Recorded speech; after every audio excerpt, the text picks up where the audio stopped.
औज़ुबिल्लाहि मिनश्शैतानिर्रजीम बिस्मिल्लाहिर्रहमानिर्रहीम सल्लल्लाहु अलैहि वसल्लम। अस्सलामु अलैकुम वरहमतुल्लाहि वबरकातुहू। मुझे ज़रा सबसे पहले क्लियर कर दें कि मेरी आवाज़ क्लियर है और स्क्रीन शो हो रही है।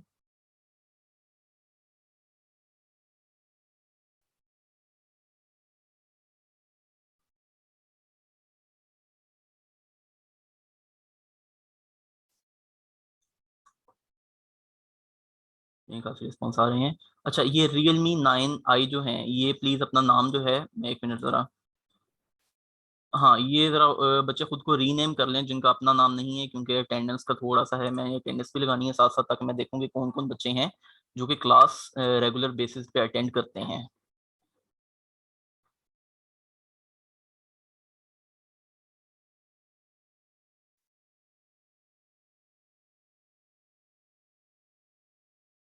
बिस्मिल्लाह करते हैं, अल्लाह का नाम लेके हम शुरू करते हैं अपने इस बिज़नेस लॉ के सब्जेक्ट का। और जहाँ तक मैंने क्राइटेरिया रखा था अपने बूट कैंप का, तो यहाँ पर बेसिकली सारे के सारे ऑलमोस्ट रिपीटर्स ही बैठे हुए हैं जिनको बिज़नेस लॉ का सब्जेक्ट एक दफ़ा दुख दे चुका हुआ है। तो हम अल्लाह का नाम लेके और इस नेक तमन्नाओं के साथ इस चीज़ का आगाज़ करते हैं कि इंशाअल्लाह जब सितंबर के हम अंदर हमारे पेपर होंगे, तो हम पेपर से बाहर निकलते हुए हमारा यही अकीदा और हमारा यही यकीन हो कि इस दफ़ा ये पेपर पास है। और जब नवंबर के अंदर इसका रिज़ल्ट आएगा, तो वो रिज़ल्ट हमें मैसेज पर बाद में, लेकिन अपने वालिदैन के चेहरे पर मुस्कुराहट की सूरत में पहले मिले। आमीन सुम्मा आमीन। शुरू करते हैं। ज़रा मुझे इस चीज़ को क्लियर कर दें कि क्या ट्यूटर इंट्रोडक्शन की आपको ज़रूरत है या उसके बगैर भी काम चलता है?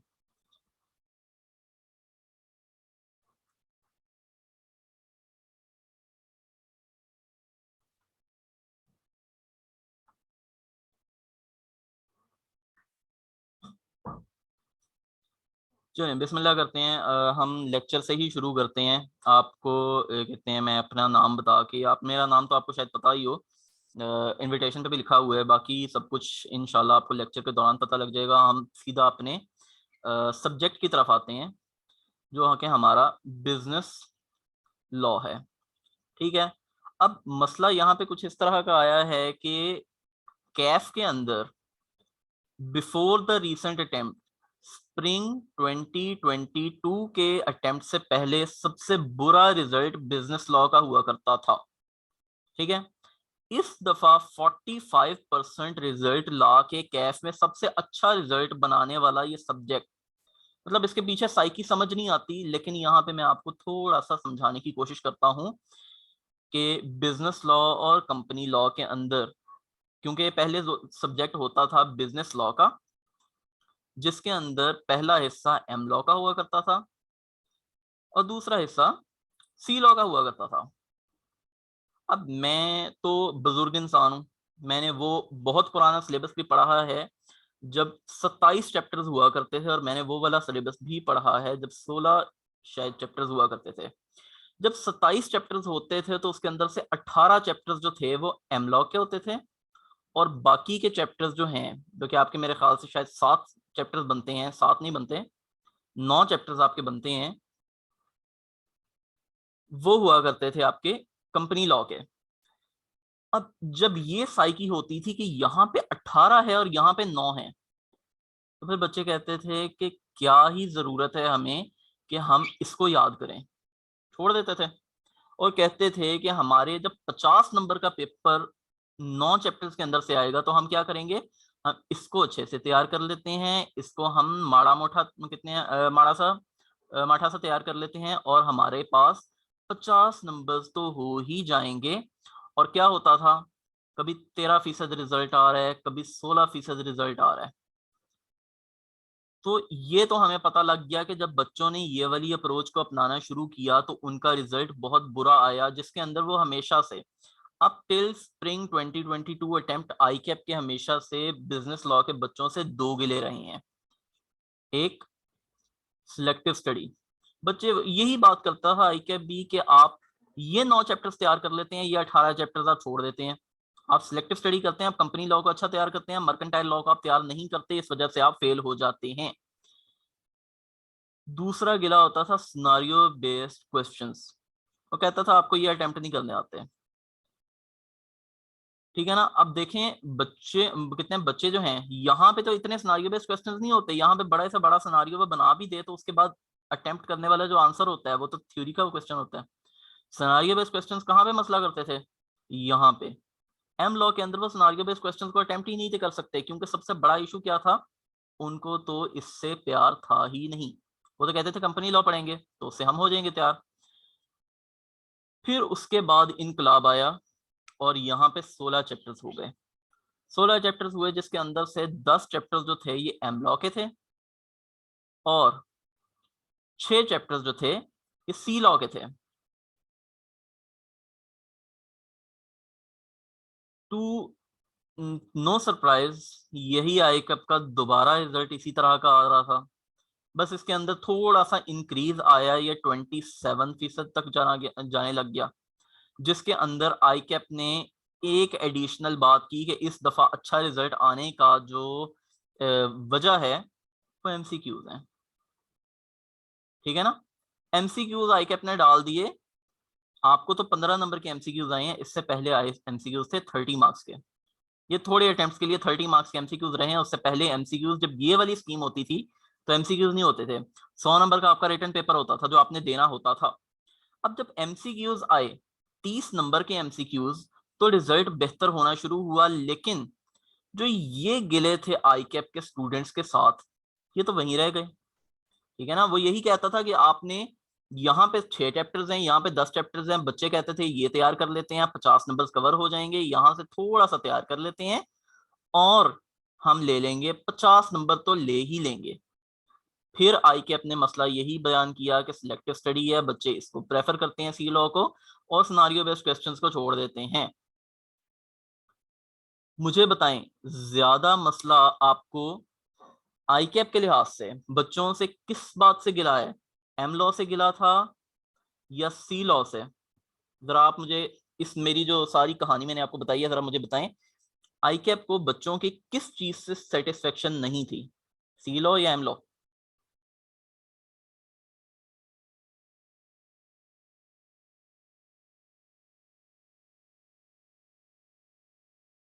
एम लॉ से, ठीक है शुमाइला, ध्यान दें क्लास में। आई कैप को हमेशा ये मसले होते थे सिलेक्टिव स्टडी करते हैं और एम लॉ नहीं पढ़ते, एक, और दूसरा सिनेरियो बेस्ड क्वेश्चंस जो कि एम लॉ में से ही आते हैं उनको तैयार नहीं किया जाता। तो अब एम लॉ को उन्होंने एक अलग चैप्टर बना दिया जिसका नाम उन्होंने बिजनेस, बल्कि गलती से लिख दिया, बिजनेस लॉ रख दिया और इसको उन्होंने कैफ 3 से कैफ 4 कर दिया।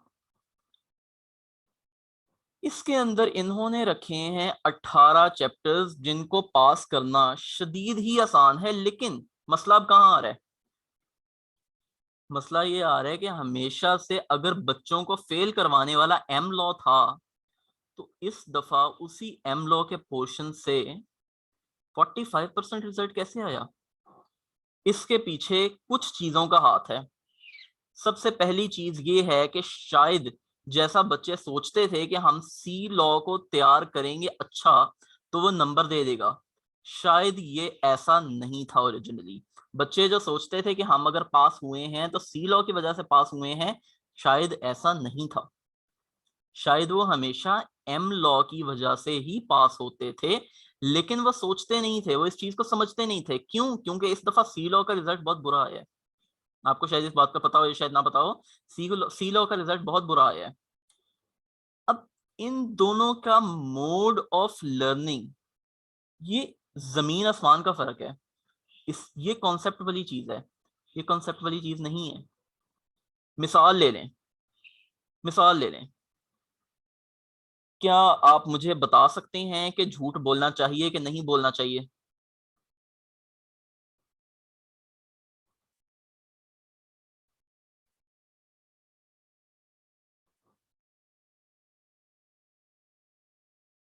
डेफिनेटली, ठीक है ना, आप बता सकते हैं कि डेफिनेटली झूठ नहीं बोलना चाहिए। तो आप अब जरा अगर आपको पता है कि झूठ नहीं बोलना चाहिए तो इसको जरा एम लॉ की कितने आप कॉन्टेक्स्ट में देखें। क्या किसी से मुआहिदा करते हुए झूठ बोलना चाहिए? किसी से कॉन्ट्रैक्ट करते हुए क्या हमें झूठ बोलना चाहिए? नहीं बोलना चाहिए, ठीक है ना? यहाँ पे इज द बिग नो कि आपने झूठ नहीं बोलना, आपको अपनी डीलिंग्स के अंदर मुनसिफाना तरीका इख्तियार करना चाहिए, आप लोगों से झूठ नहीं बोलना चाहिए। आप जरा मुझे ये बताएं, क्या किसी को मारना चाहिए? किसी भी बंदे को आपको मारना या मारने की धमकी देनी चाहिए कि नहीं देनी चाहिए? नहीं देनी चाहिए। अब जरा इसको एम लॉ के कॉन्टेक्स्ट में बताते हैं, क्या किसी को मुआहिदा करवाने के लिए मारना चाहिए या नहीं मारना चाहिए? नहीं मारना चाहिए। तो ये चीजें लॉजिकल हैं, आप इनको देख सकते हैं, आप इनको सोच सकते हैं कि हाँ भाई ये लॉजिक बनती है, मारना नहीं चाहिए, झूठ नहीं बोलना चाहिए। तो इस तरह की चीजें ये लॉजिकल हैं। लेकिन क्या मुझे कोई बंदा इस बात की लॉजिक बता सकता है कि अगर आपने अपनी कंपनी का नाम तब्दील करना है तो आपको अपने नए नाम के साथ पुराना नाम 90 दिन तक लगाना चाहिए, और ये 90 होने चाहिए, ये 91 नहीं होने चाहिए, ये 89 नहीं होने चाहिए? क्या मुझे कोई इसके पीछे लॉजिक बता सकता है?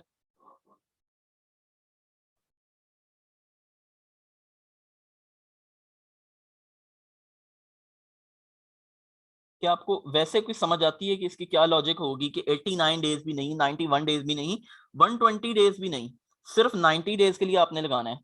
लॉ है। सबसे इसका बड़ा जो आंसर है वो यही है कि ये लॉ है।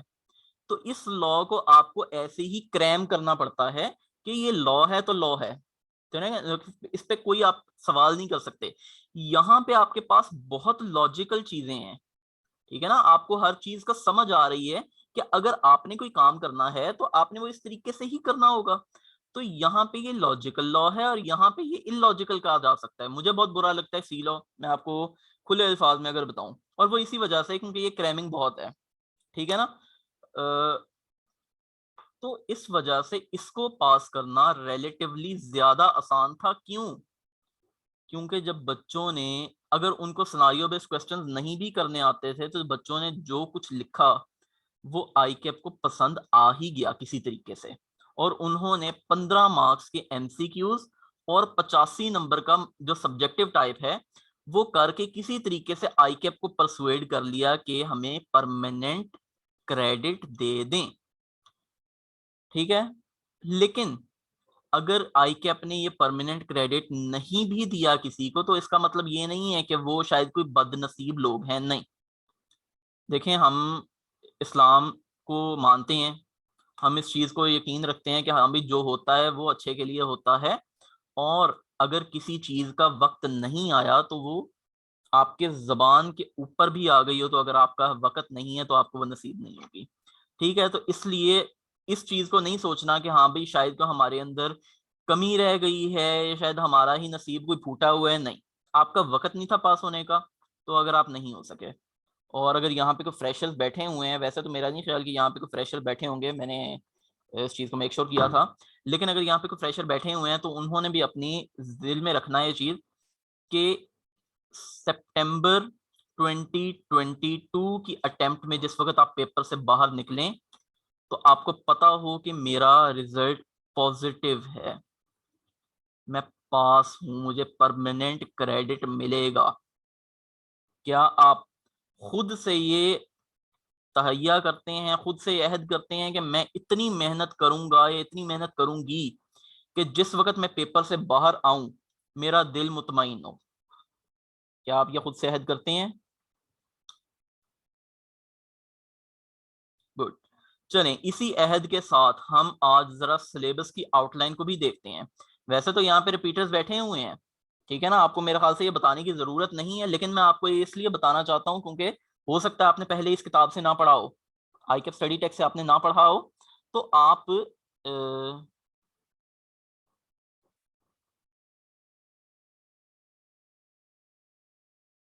जी, सॉरी, हाँ, तो आप इसको एक नए पर्सपेक्टिव से देख सकें, क्योंकि जिंदगी जो है ये फॉरवर्ड चलती है। फॉरवर्ड में आपने इसको किस तरीके से पढ़ना है वो आपने देखना है। मैंने ये एक लाइन ड्रॉ की है, ये लाइन आपको कुछ चैप्टर्स के बारे में बताती है, जिसके अंदर से ये 5 नंबर का चैप्टर है, इसको जरा अलग ही कर देते हैं। ये आपका 2 से लेकर 10 तक जो चैप्टर्स हैं वो आपके आ जाते हैं कॉन्ट्रैक्ट एक्ट से रिलेटेड। फिर उसके बाद 11, 12, 13 जो चैप्टर्स आ जाते हैं ये आपके पार्टनरशिप एक्ट से रिलेटेड हैं। 14 और 15 जो आ जाते हैं ये आपके निगोशिएबल इंस्ट्रूमेंट्स एक्ट से रिलेटेड हैं।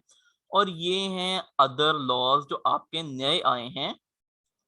एंटी मनी लॉन्ड्रिंग एक्ट आ जाता है आपका, इलेक्ट्रॉनिक पेमेंट्स का आ जाता है, डेटा प्रोटेक्शन पैका जो है वो आ जाता है, इलेक्ट्रॉनिक क्राइम्स का आ जाता है, कंपटीशन एक्ट का आ जाता है और आर्बिट्रेशन एक्ट का आ जाता है। यकीन माने ये 6 लॉ जो हैं ये आपको कंपनी लॉ की याद करवाएंगे। इसमें आपको क्योंकि कहते हैं आपने अगर याद रखना है कि इनकी सजा क्या है, ठीक है ना, तो आपको कुछ चीजें जो हैं वो याद करनी पड़ेंगी। मैं आपको साथ साथ बताता रहूंगा कि कौन सी चीजें हैं जिन पे आपने रट्टा मारना है, क्योंकि लेट्स फेस इट हर चीज जो है वो आप लॉजिकली नहीं कर सकते।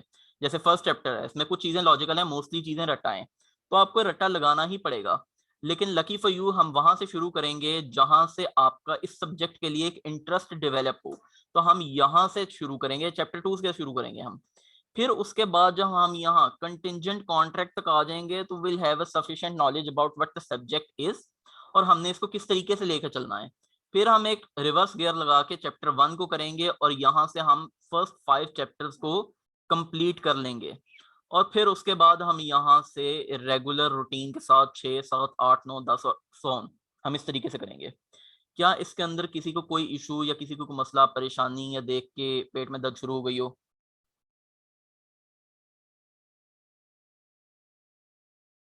चलिए बिस्मिल्लाह करते हैं। आप लोगों में से जो सोच रहे थे कि हो सकता है आज के दिन पढ़ाई ना हो, आपसे बहुत बहुत माजरत है, लेकिन आज के दिन पढ़ाई होगी। हम आ जाते हैं अपने चैप्टर नंबर 2 की तरफ, जिसके अंदर वो हमसे कहता है कि ऑफर, एक्सेप्टेंस एंड रेवोकेशन। अब देखें आप लोग हैं तो कितने रिपीटर्स, लेकिन आपको मैं उसी तरीके से लेके चलूंगा जिस तरीके से फ्रेशर्स को लेके चलते हैं। बिकॉज हो सकता है, मैंने भी बहुत दफा पेपर्स फेल किए हैं, ठीक है, इसलिए मुझे इस चीज का अंदाजा है कि हो सकता है पहली अटेम्प्ट में आपको कुछ चीजें आपकी नजर से गुजर गई हो, आपने इसको सही तरीके से देखा ना हो, या वो आपको सही तरीके से समझ ना आई हो। तो हम 100% सिलेबस को कवरेज देंगे इन डेप्थ, ठीक है। कुछ चीजें जो मैं सोचूंगा कि यहाँ पे आपको रट्टा लगाने वाली चीजें हैं वो मैं आपको होमवर्क के लिए भी दूंगा, लेकिन हम कोई चीज छोड़ेंगे नहीं। और इंशाल्लाह हम इस सब्जेक्ट को इस तरीके से लेके चलेंगे कि ये आप आखिरी दफा पढ़ रही हैं। बिस्मिल्लाह करते हैं। हमारे पास ये पहला पेज है जिसको हमने आज तक जिंदगी में कभी पढ़ा है ना कभी पढ़ेंगे। उसके बाद हम आते हैं इंट्रोडक्शन टू कॉन्ट्रैक्ट की तरफ। मुझे बताएं जरा, क्या मुआहिदा, तो आप अपने साथ भी कर लेते हैं ऐसे ही है ना, आपने अपने साथ एक तहैया किया, आप पास होंगे तो ये आपके साथ एक मुआहिदा है, ऐसी बात है ना बच्चों? आपने अपने साथ एक मुआहिदा कर लिया है कि आप लोग पास करेंगे, और अगर आप लोग पास नहीं करेंगे तो फिर आपके साथ देखी जाएगी। क्या आपके साथ ये एक मुआहिदा कह सकता हूँ मैं? बच्चों जवाब दो, सो गए हो? मिसबा कह रही हैं इसको कहा जा सकता है, एमन कह रही हैं इसको कहा जा सकता है, और भी कोई हो जो कह रहा हो कि इसको कहा जा सकता है मुआहिदा? शुमाइला कह रही हैं ठीक हो गया। बस इसी वजह से मैंने कहा था कि 100% सिलेबस की कवरेज करेंगे। हो सकता है कि कोई चीज़ आपकी नज़रों से गुजर गई हो जिसको आपने सही तरीके से समझा ना हो, और वो चीज़ साबित हो गई है कि मुआहिदा कोई एक इंसान अपने साथ नहीं कर सकता। There have to be at least 2 persons. आगे पढ़ते हैं इसको। वो कहता है कि शॉर्ट टाइटल, एक्सटेंड, कमेंसमेंट, ये आपको एमसीक्यूज के हवाले से इंपॉर्टेंट चीज है जो कि आपने याद करनी है। यहाँ पे वो कहता है कि हमारे पाकिस्तान के अंदर जो मुआहिदों को गवर्न करने वाला कानून है, जो इनको रेगुलेट करता है, जिनके तहत मुआहिदे किए जाते हैं, कॉन्ट्रैक्ट्स किए जाते हैं, वो कौन सा कानून है? Contract act 1872। और ये पूरे पाकिस्तान में एप्लीकेबल है। और ये कब से एप्लीकेबल है? सितंबर 1872 से। मुझे बताएं जरा, आपको कॉन्ट्रैक्ट एक्ट का पता है, आपको कॉन्ट्रैक्ट एक्ट के साथ 1872 लिखा हुआ है, ये सितंबर लिखने का क्या मकसद है? अजान हो रही है, तब तक आप जरा मुझे बताएं क्या मकसद हो सकता है इसका।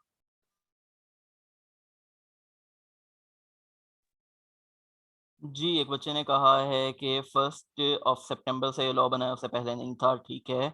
किन्जा ने कहा है सितंबर से इस पे अमल हुआ है, ठीक है, उसके बाद कहा है अकॉर्डिंग टू लॉ।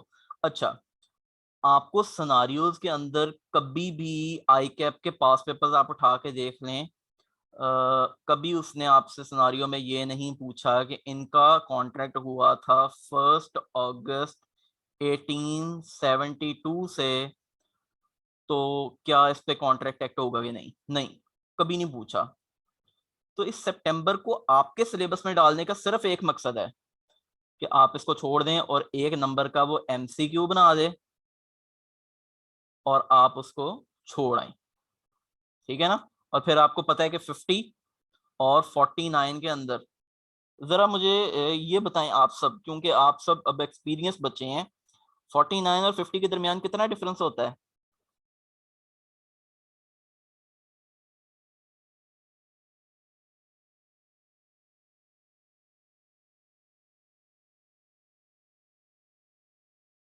बोलो बच्चों, सो गए हो? पास और फेल, रोने और हंसने का पास और फेल। अच्छा, अब इसको पास और फेल ना देखें, बिकॉज आप लोग अकाउंटेंट्स हैं, ठीक है ना, आप लोग अकाउंटिंग पढ़ रहे हैं, you are going to be a chartered accountant, ठीक है ना, और आपकी 6 मंथ्स, शेर ने बात सही की है ना, समझता है, 6 मंथ्स का डिफरेंस है इसके अंदर। इसके अंदर एक जो घर में जलालत होती है कि बच्चा पहले ही दफा कैफ के पेपर देने लगे और एक दफा फेल हो जाता है, और फिर उसके बाद घर वाले कहते हैं पुत्र सीए तो कोई भी नहीं कर सकता, तू भी छੱਡ दे, बीकॉम कर ले, वो वाली जलालत होती है। उसके अलावा इसके अंदर आपका क्या नाम है उसका, जो आपने फीस पे की होती है एग्जामिनेशन की, वो होते हैं।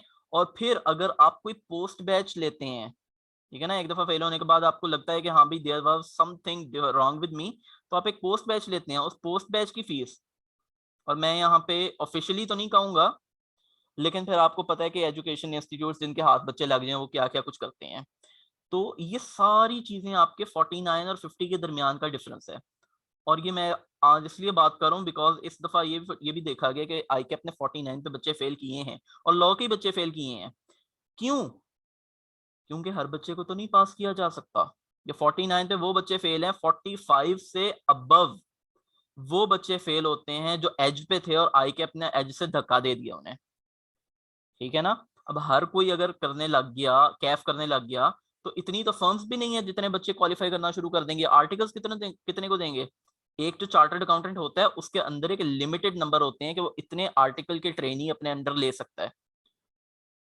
अगर वो बच्चे ही फूल हो गए तो बाकी के बच्चे कहाँ जाएंगे? फिर इससे वही हाल होगा कि आजकल जो लोग एमबीए की डिग्री, ठीक है ना, एमबीए की पंजाब यूनिवर्सिटी में टॉपर्स को मैंने ये हाल देखे, एमबीए की डिग्री ले लेके कितने हैं मार्केट में घूम रहे हैं, कहीं जॉब नहीं मिल रही, जॉब मिल भी रही है तो 10,000 15,000 से मिल रही है, ठीक है। तो ये इस चीज से बचने के लिए आई कैप ने कुछ बच्चों को फेल भी करना होता है। और ये अगर मैं आपको बताऊं कि ऐसा नहीं है जो बच्चा पास होता है वो पास होता है, नहीं, ऐसी बात नहीं है, आई कैप ने भी फेल करना होता है, लेकिन आई कैप सिर्फ तब फेल करता है जब आप उनको इजाजत दें कि हाँ वो आपको फेल कर दें, ठीक है। तो क्या आप उनको इजाजत देंगे, या आप कहेंगे कि नहीं, जिन बच्चों को आपने पास करना है मैंने उसकी लिस्ट में आना है? बोलो बच्चों, शाबाश। अब आगे पढ़ते हैं डेफिनेशन एंड बेसिक कॉन्सेप्ट्स। 4 किस्म की चीजें आपको वो दे देगा, प्रपोजल, प्रॉमिस, एग्रीमेंट, वो बड़ी अजीब किस्म की, इंशाल्लाह आप पास होंगे। तो देखें वो प्रपोजल में बेसिकली क्या कहता है, when one person signifies to an other his willingness। सबसे पहले तो एक वो वाला प्रपोजल जो हमारी आजकल की जनरेशन को बहुत अच्छा लगता है, मैरिज प्रपोजल, ठीक है। थोड़ी सी स्लैंग एग्जांपल है लेकिन आपको समझ आ जाएगी इससे, इसलिए मैं इसको लेके चलता हूँ। एक प्रपोजल है, उसके लिए क्या होता है, आप किसी की तरफ जाते हैं, जाकर आप अपनी रजामंदी शो करते हैं कि, अब देखें, एक लड़का कितने लड़की कितने लड़का है, मोस्टली तो यही होता है ना कि एक लड़के के घर वाले जाते हैं एक लड़की के घर और जाकर कहते हैं कि ये मेरा बेटा है, ये आपकी बेटी से शादी करना चाहता है, या हम चाहते हैं कि आपकी इस बेटी से इसकी शादी की जाए। क्या मुझे आप कोई इंस्टेंस ऐसा बता सकते हैं कि कोई लड़के वाले किसी लड़की वाले की तरफ जाएं और जाके कहें ये मेरा बेटा है, अपनी किसी भी बेटी से शादी कर दें? क्या मुझे बताएं, जरा सोच के बताएं, क्या किसी भी इंस्टेंस में ऐसा कहा जाता है?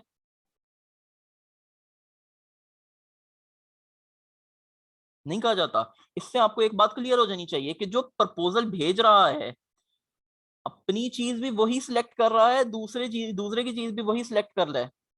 ठीक है, ये एक बहुत इंपॉर्टेंट कॉन्सेप्ट है जो कि आगे इंशाल्लाह हम जाके पढ़ेंगे। बेसिकली मुझे चैप्टर 2 की जो कितने रूटीन है जिसके अंदर ये कितना पढ़ा जाता है और जिस तरीके से लिखा हुआ है मुझे पसंद नहीं है, इसलिए हम इंशाल्लाह इसी चैप्टर के अंदर चैप्टर 3 को थोड़ा सा डिस्कस करेंगे जिसके अंदर हम ये वाली चीज भी डिस्कस करेंगे। तो आप देखें जरा, यहाँ पे एक बेटे को लेके गए हैं किस लिए? अगले की रजामंदी देखने के लिए कि क्या वो भी मेरी इस बात पे रजामंदी देता है या नहीं देता। ठीक है ना। अब पढ़ते हैं यहाँ पे क्या लिखा हुआ है ना, वन पर्सन सिग्निफाइज, शो करना, हिज विलिंगनेस, अपनी रजामंदी, टू डू और टू एब्सटेन फ्रॉम डूइंग, कुछ करने की रजामंदी या किसी काम से रुकने की रजामंदी शो करता है। क्यों? विद अ व्यू, किस व्यू से? टू ऑब्टेनिंग द असेंट, अगले की रजामंदी हासिल करने के लिए, दैट कितने of the other to such act और एब्सटेनेंस, वो काम करने या उस काम से रुकने की रजामंदी के ऊपर अगले की जो पॉजिटिव कितने उसके हैं रिमार्क्स वो देखने के लिए। अब मैं इसको थोड़ा सा आपको ज्यादा एक्सप्लेन कर देता हूं ताकि आपको दोबारा ये कभी भूले नहीं। मैं आपसे कहता हूं कि मैं आपको अपना लैपटॉप दूंगा 25,000 का। ये लैपटॉप किसने डिसाइड किया कि मैं आपको दूंगा? ये भी मैंने डिसाइड किया है। ये 25,000 का दूंगा, ये किसने डिसाइड किया है? ये भी मैंने डिसाइड किया है। तो आप क्या डिसाइड करेंगे फिर? हाँ, हाँ या ना? अब जब सारी चीजें ही मैंने डिसाइड कर दी हैं तो आपके पास सिर्फ एक पावर आ गई है कि या तो आप उसको एक्सेप्ट कर सकते हैं या उसको रिजेक्ट कर सकते हैं। क्लियर है बच्चों? यहां तक थोड़ी सी बात, अभी पूरी डेफिनेशन को हमने कवर नहीं किया, इतनी बात आपको क्लियर है? गुड। अच्छा अब देखें, ये तो हो गई बात कि मैंने आपको ये लैपटॉप बेचने की रजामंदी शो की थी ताकि मैं आपकी भी रजामंदी ले सकूं कि क्या आप इस बात पे एग्री भी करती हैं कि नहीं करते। मैं आपको कहता हूं, अब ये थोड़ा सा एक अजीब सा कॉन्ट्रैक्ट है लेकिन आपने समझना है इसको।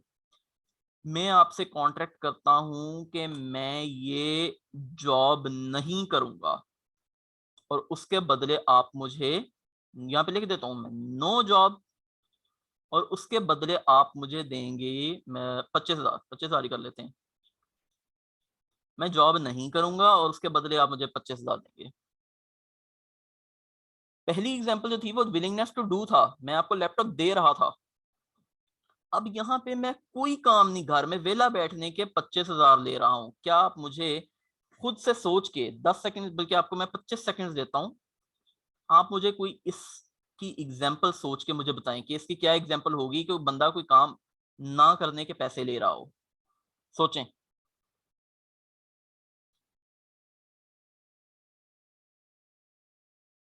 ये बड़ी इंटरेक्टिव क्लास होगी इंशाल्लाह, आपको मैं इंगेज करके तो उसके अंदर आपको पढ़ाऊंगा ताकि आप लोगों को खुद भी पता हो कि आप लोग क्या पढ़ रहे हैं और आप लोगों का इंटरेस्ट भी लगा रहे।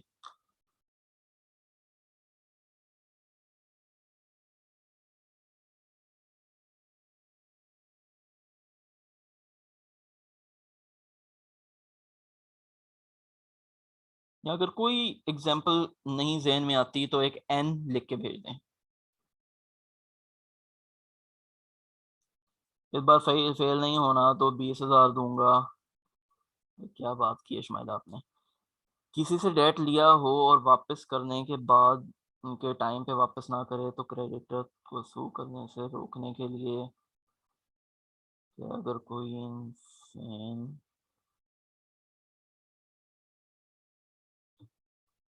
गुड भी नहीं सही कर दे। अच्छा मैं अब आपको बताता हूँ, कुछ जगहों पे होता ये है कि देखें, मैं यहाँ से एक शहीर की बात करता हूँ। शहीर जो हैं वो मेरे एम्प्लॉय हैं और वो बहुत अच्छा काम करते हैं माशाल्लाह, he is a very good employ.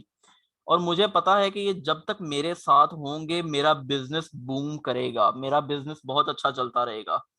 लेकिन ये जैसे ही मेरा बिजनेस छोड़ के किसी और के पास चले जाएंगे तो वो बिजनेस तरक्की करने लग जाएगा और मेरा बिजनेस ठप हो जाएगा।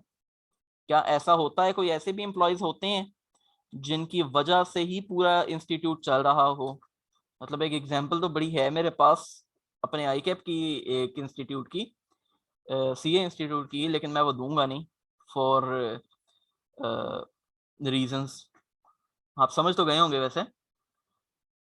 तो देखें, फिर मैं इनसे जब कॉन्ट्रैक्ट करूंगा, जब इनसे मैं इनका एम्प्लॉयमेंट कॉन्ट्रैक्ट करूंगा, तो मैं वहां पे इनसे एक चीज लिखवाऊंगा कि जब आप मेरी ये जॉब छोड़ें तो आपने अगले 1 साल या 2 साल तक कहीं और ये जॉब नहीं करनी। होता है ऐसा, बहुत जगह होता है। इवन कि हम कहते हैं यहाँ पे हमारे सी इंस्टीट्यूट्स में एक टीचर के साथ भी ये चीज हुई थी जिसका मुझे पता लगा था। तो उनसे कहा गया था कि आपने कुछ अरसे तक जॉब नहीं करनी, आपने अगला सेशन नहीं पढ़ाना जब आप हमें छोड़ के जाएंगे, उसके बाद आप पढ़ा लें। ठीक है, तो ये क्या हो रहा है, ये आपको वेला रहने के पैसे दे रहे हैं। It is a payment made to a person for doing nothing. समझ आती है, सेंस बनती है आपको इस चीज की? इस डेफिनेशन में आपको कोई इशू हो तो बताएं। गोल्डन हैंडशेक की बात की जा सकती है। गोल्डन हैंडशेक तो बेसिकली एक अलग चीज होती है। वो होता है कि एलो पैसे ते तुसी जाओ, जिथे जाना है तुसी जाओ। बेसिकली एक गोल्डन हैंडशेक इसलिए इसका नाम कहा जाता है क्योंकि हो गई थी, एम्प्लॉयज बहुत ज्यादा हो गए थे, इनका खर्चा बहुत, कितने हैं, खर्चा ज्यादा होना शुरू हो गया था। तो लोगों को जब जॉब से निकालने की बात आनी शुरू हो गई थी तो उनको एक अमाउंट दे के कह दिया गया था कि आप अब इस जगह से छोड़ दें। अर्ली रिटायरमेंट इसको कहा जा सकता है। एग्जाम्पल भी आ जाते हैं। वो कहता है proposal is also called an offer. ये तो आपको चीज पता होगी कि प्रपोजल को ऑफर भी कहा जाता है। तो वो कहता है Adeel offers to buy bike from Babar for ₹50,000। Adeel offer कर रहा है कि वो बाबर से बाइक लेगा। कौन डिसाइड कर रहा है? बाइक, अदील। 50,000 कौन डिसाइड कर रहा है? ये भी अदील डिसाइड कर रहा है। तो बाबर क्या कर सकता है, जरा मुझे ये बताएं।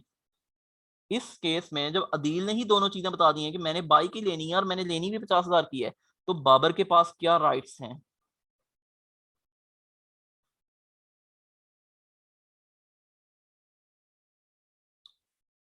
बोलो बच्चों। ये सब नो कर सकता है, ठीक है ना? या वो कह सकता है ठीक है, या वो कह सकता है कि नहीं। Here Adeel has made a proposal to Babar in order to obtain his assent of Babar to buy his bike. ठीक है ना, यहाँ पे उसने, अदील ने एक प्रपोजल दिया है बदर को ताकि वो उसकी असेंट ले सके, उसकी रजामंदी ले सके कि क्या वो भी बाइक बेचना चाहता है कि नहीं बेचना चाहता। अच्छा, मुझे अब जरा ये एक चीज मैं आपको यहां से चैप्टर 4 को लिंक कर रहा हूँ, बिकॉज आपने ये चीज पढ़ी हुई है पहले। तो मैं इस जरा कॉन्फिडेंट फील कर रहा हूँ कि मैं अगर इस चीज को आपको आगे से एक कॉन्सेप्ट के साथ जोड़ूं तो आपको शायद समझ आ जाए। यहाँ पे क्या लिखा हुआ है? With a view to obtaining the assent of that other person. हमने सिर्फ अपनी रजामंदी शो नहीं करनी, अपनी रजामंदी इसलिए शो करनी है ताकि अगले की रजामंदी ले सकें। कोई मुझे बता सकता है, अगर आपने अगले की रजामंदी ही ना लेनी हो तो फिर उसे क्या कहा जा सकता है? क्या उसको प्रपोजल कहा जाएगा? उसको प्रपोजल नहीं कहा जाएगा। इन केस अगर ऐसा होता है कि आप एक प्रपोजल करते हैं, क्वाजाई कॉन्ट्रैक्ट नहीं होगा बेटा, ये क्वाजाई कॉन्ट्रैक्ट नहीं होगा, या कहते हैं क्वाजाई कॉन्ट्रैक्ट थोड़ा सा डिफरेंट चीज आ जाती है। अगर आपने अगले की रजामंदी नहीं लेनी तो इसका मतलब है कि आप अल्टीमेटली उसके साथ कॉन्ट्रैक्ट करना नहीं चाह रहे, सिर्फ आप उसके साथ मजाक कर रहे हैं। क्या मैं ऐसा कह सकता हूँ कि आपने उसके साथ कॉन्ट्रैक्ट नहीं करना, आप सिर्फ उसके साथ मजाक कर रहे हैं जब आपने उसकी रजामंदी ही नहीं लेनी? कह सकता हूँ?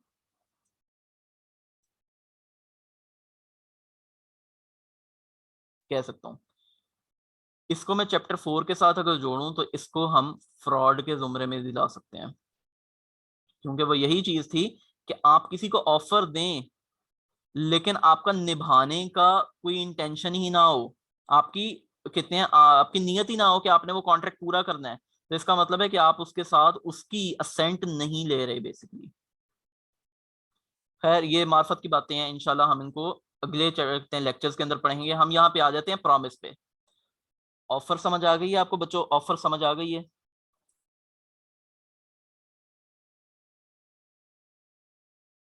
ऑफर समझ आ गई है?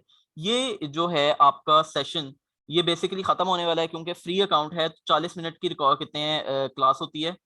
तो इससे पहले कि ये बंद हो, मैं इसे खुद ही बंद करने लगा हूं और इसी लिंक से आपने दोबारा ज्वाइन करनी है क्लास।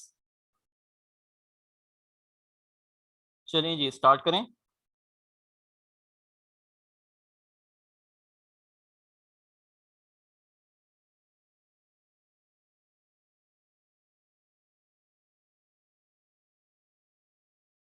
बच्चों सो गए हो? स्टार्ट करें।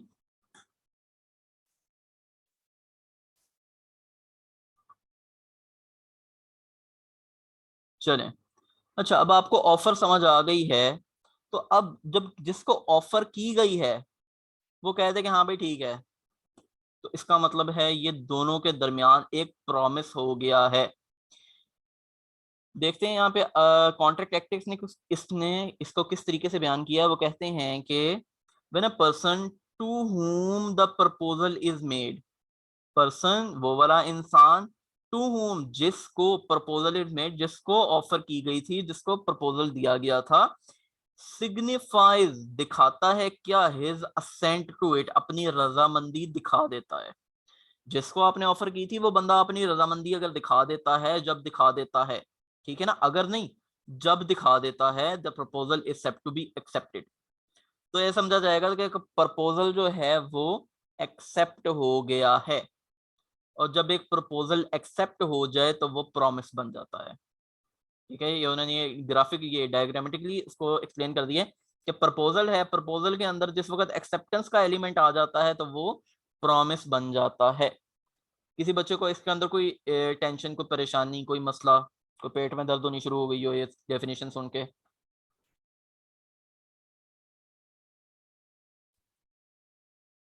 चलें एग्जाम्पल पे आ जाते हैं। वो कहते हैं Adeel offers to buy the bike from Babar for rupees 50,000, ठीक है ना।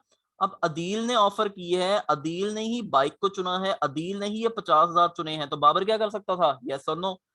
तो और to which Babar response positively, Babar ने कहा यस आई एग्री, तो उसके बाद क्या होगा, यहाँ पे बाबर ने अपनी एक्सेप्टेंस दे दी है। तो here Adeel has made an offer and Babar has accepted it. तो मुझे बताएं जरा, ये अदील और बाबर के दरमियान जो चीज बनी है उसको क्या कहा जाएगा? प्रॉमिस होगा, ठीक है। बच्चे पता नहीं किधर चले गए हैं। ग्रुप में मेरे ख्याल से शायद कुछ 17 को बच्चे हैं और यहाँ पे सिर्फ 7 बच्चे बैठे हुए हैं, 2 तो मेरे अकाउंट हैं। खैर क्या कर सकते हैं। डेफिनेशन, प्रॉमिस और प्रॉमिसर और प्रॉमिसी, ये कौन होते हैं? मेरे ख्याल से मुझे इस चीज को ज्यादा एक्सप्लेन करने की जरूरत तो नहीं है कि जो बंदा ऑफर कर रहा है उसको प्रॉमिसर कहा जाता है और जो बंदा ऑफर एक्सेप्ट कर रहा है उसको प्रॉमिसी कहा जाता है। यही लिखा हुआ है यहाँ पे। Person making the proposal is called promisor and the person accepting the proposal is called promisee. Example भी आ जाते हैं। वो कहते हैं Adeel offers to buy bike from Babar for rupees 50,000, ठीक है, और बाबर ने इसको पॉजिटिवली रिस्पॉन्स कर दिया है। अब ऑफर कौन कर रहा है, अदील, तो बाय द डेफिनेशन ये प्रपोजल कितने हैं, प्रॉमिस ही होगा। और बाबर क्या कर रहा है, इसको रिस्पॉन्ड कर रहा है पॉजिटिवली, इसका मतलब है वो एग्री कर रहा है। एग्री करने वाला कौन होता है, प्रॉमिसी। यही वो कह रहा है here Adeel has made an offer and Babar has accepted it, Adeel is promisor and Babar is promisee, ठीक है। ये वर्ड्स प्रॉमिसर और प्रॉमिसी ये भी आप यूज कर सकते हैं, और उसके अलावा आप ऑफरर और ऑफरी भी यूज कर सकते हैं, ठीक है ना। ऑफरर और एक्सेप्टर भी यूज कर सकते हैं। तो ये टर्म्स इंटरलिंक्ड हैं, इंटरचेंजेबल हैं, ये आप कोई भी यूज कर सकते हैं। जो बेसिक चीज है वो आपको आनी चाहिए कि बेसिकली ये होते क्या हैं, ऑफर क्या होती है, एक्सेप्टेंस क्या होती है, प्रॉमिस क्या होता है और उनको क्या कहा जाता है। यहां तक मेरे बच्चों आप लोगों को कोई मसला, कोई टेंशन?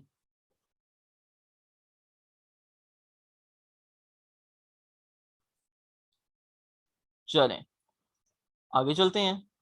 वो कहते हैं एग्रीमेंट क्या होता है। अब यहां तक क्या बात हुई थी, यहां तक बात हुई थी कि मैं तुमसे बाइक लूंगा। क्या मुझे बताएं, ये बाइक की जगह अगर कार कर दे तो क्या एक जो कॉन्ट्रैक्ट हो रहा है, जो कि ऑफर हो रही है, क्या उसके अंदर एक सिग्निफिकेंट चेंज नहीं आ जाएगा?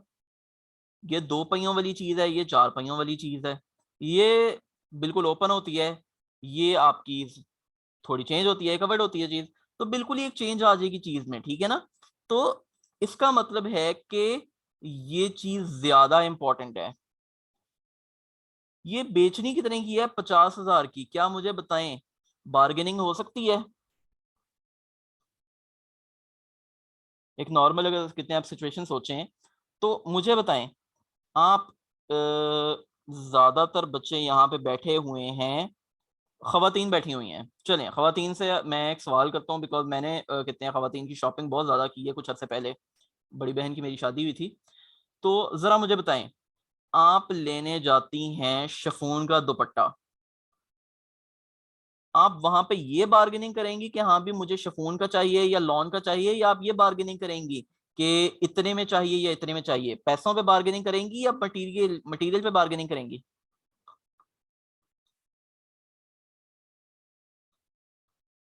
पैसों पे। ऑब्वियसली आप पैसों पे बार्गेनिंग करेंगी। तो चेंजेबल चीज इस कॉन्ट्रैक्ट में क्या है? पैसे। अगर आपका दुपट्टा ही चेंज हो गया तो इसका मतलब है आपका सारे का सारा कॉन्ट्रैक्ट ही चेंज हो गया है। तो इसका मतलब है कि जो ऑब्जेक्ट है जिसकी वजह से कॉन्ट्रैक्ट हो रहा है, ऑब्जेक्ट तो वही चीज होती है ना जिसकी वजह से कोई चीज हो रही हो, तो आपके ऑब्जेक्ट जिसकी वजह से कोई चीज कॉन्ट्रैक्ट हो रहा है वो आपका दुपट्टा है। तो दूसरी चीज कॉन्ट्रैक्ट में क्या होती है? एक ऑब्जेक्ट होता है और दूसरी कंसिडरेशन होती है। ऐसी चीज हमने पढ़ी हुई है ना। तो आप तो मेरे ख्याल से रिपीटर्स हैं, आपको पता होना चाहिए कि ऑब्जेक्ट होता है और कंसिडरेशन होता है। तो अगर ऑब्जेक्ट बाइक है तो कंसिडरेशन क्या होगा? 50,000। यहां तक जब हमने पढ़ा तो हमें समझ आ गई कि हाँ, जिस चीज के बारे में, जो चीज मेरी कितने तरफ से है, मतलब मेरी तरफ से क्या है, मैंने बाइक लेनी है, ऑब्जेक्ट ये है, तो कंसिडरेशन क्या होगी? कंसिडरेशन ये 50,000 होंगे। अगर इस चीज को थोड़ा सा अलग तरीके से देख लिया जाए तो कंसिडरेशन ये बाइक भी हो सकती है, लेकिन हमने इस वक्त ऑब्जेक्ट को अलग कर लेना है ताकि आगे जाके आप लोगों को इशू ना हो कि हाँ भाई ऑब्जेक्ट क्या होता है, ठीक है ना। अब यहाँ पे जब एग्रीमेंट की बात आती है तो वो कहता है कि इस बाइक को तो हमने देख लिया, इस बाइक के ऑब्जेक्ट के बदले में क्या होगा? मुझे बताएं जरा, इस बाइक का बदले में क्या था? 50,000। ऐसा ही है।